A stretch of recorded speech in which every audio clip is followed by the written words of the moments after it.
I know you have a BA, bachelor's in studio art and earth science from the University of Maine, and have been able to utilize your expertise in like a super balanced way, as we've already heard. What do you think the benefits of really working across disciplines has been for you? So you started this work in college, kind of, right? Like that was, I or Yeah, even maybe exactly. sooner, some would I say. guess even sooner, to be honest. Yeah.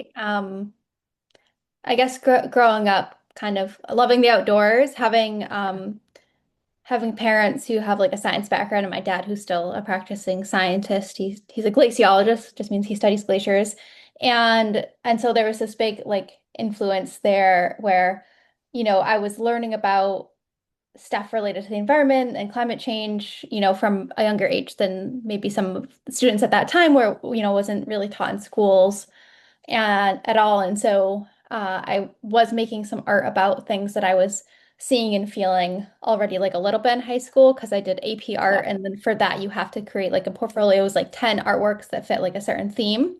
And so that kind of forced me to choose a theme. And I chose a theme of kind of like snow and like my love for it and the magic, but also like things that I saw that were changing in the landscape around me.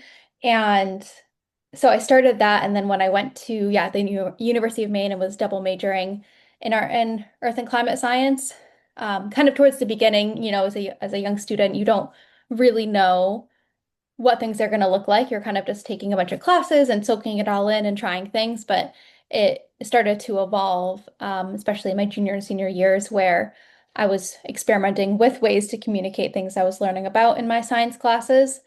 And it was kind of for my senior year, like kind of thesis, where again was combining able to combine my art and science degrees for that thesis, that I came up with the body of work that incorporated data for the first time and had that like initial idea that I was exploring. Yeah. Um, yeah. So that was kind of my jumping off point, but I kind of slowly built it first. I didn't have that idea from the beginning or know how I would combine those fields from the beginning. This might be a strange question, but were there other students kind of in your art courses that were also double majoring, or was that super unique in that setting? I think it was fairly unique. There was definitely folks who were there was probably folks who were doing a double major, definitely no one doing earth and climate science.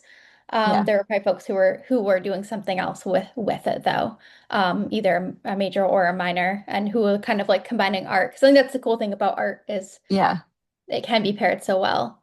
Um, and I ended up staying on at the University of Maine to do a master's in earth and climate science as well, even knowing I probably wanted to do art full time because that just gave me that opportunity to kind of, not fully design, but like partially designing like a research project and answering questions myself and kind of just take that next step forward. And I'm really glad that I did because it teaches you so much and about like what that world looked like and how we kind of understand the complex, like how complex our Earth and climate system is. And it's fun to have a little bit higher level of understanding of that in the art field that I'm in.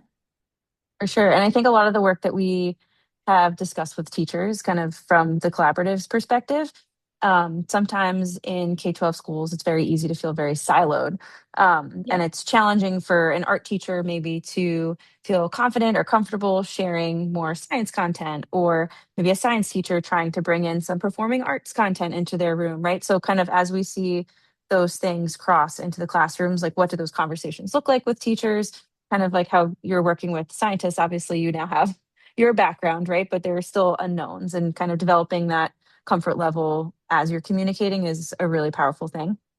Um, but I do think a lot of our teachers could for sure learn a lot from your work and your experience just as an artist, but also being able to bring some of that work into their classrooms. And I know you've worked with many schools, and my students really love discussing your work, creating pieces of their own, and then later sharing them with you on Zoom, getting your feedback, which was magical. And I know like a very powerful experience for them.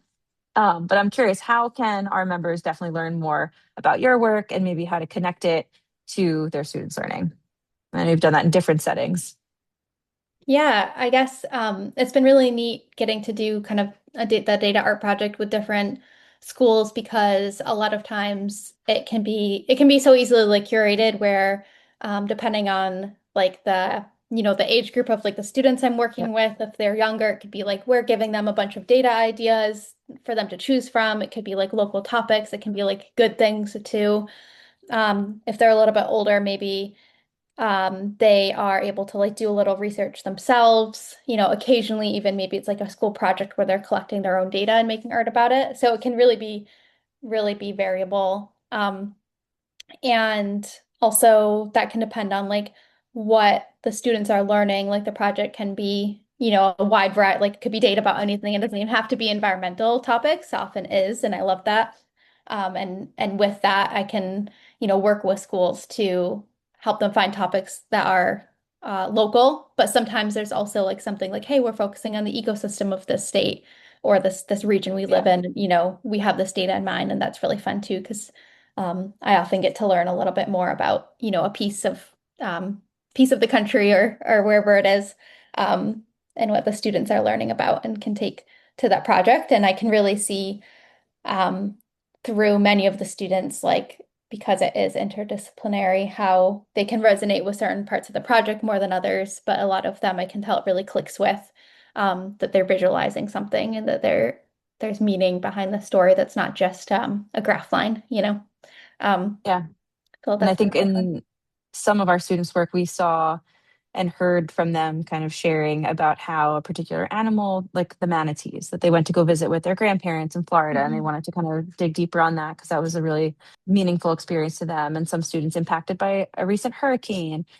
So just kind of thinking deeper about topics that not only mean a lot, but say a lot Yeah. was just a very powerful experience that I did not have any issues with students engaging at all. They were very much, I think, balanced in both settings that they were really doing that research. So it's powerful stuff. And I appreciate you.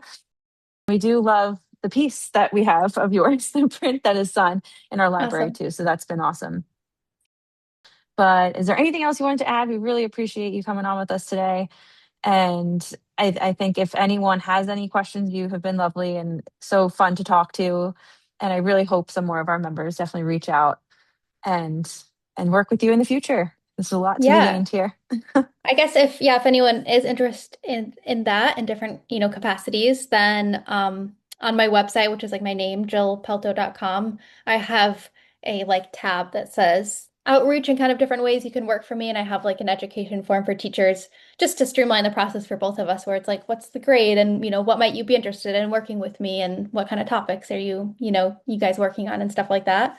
It doesn't have to be schools also or K through 12 also do some stuff with colleges, and like community workshops, for adults or any age. But I love getting to um, find ways to help people explore kind of complex topics and kind of break them down and explore the emotions for them. And like I said, also dig into narratives in the climate space that can be, more hopeful and inspiring as well, because there's a lot of those stories out there that, also need to be shared. Yeah, so truly a communication kind of ELA narrative piece, scientific research, and artistic representation. I feel like it was an incredible balance. But I know all of our teachers really enjoyed also hearing from you and your experiences as well. But thank you, Jill. Thank you so And we much. will see.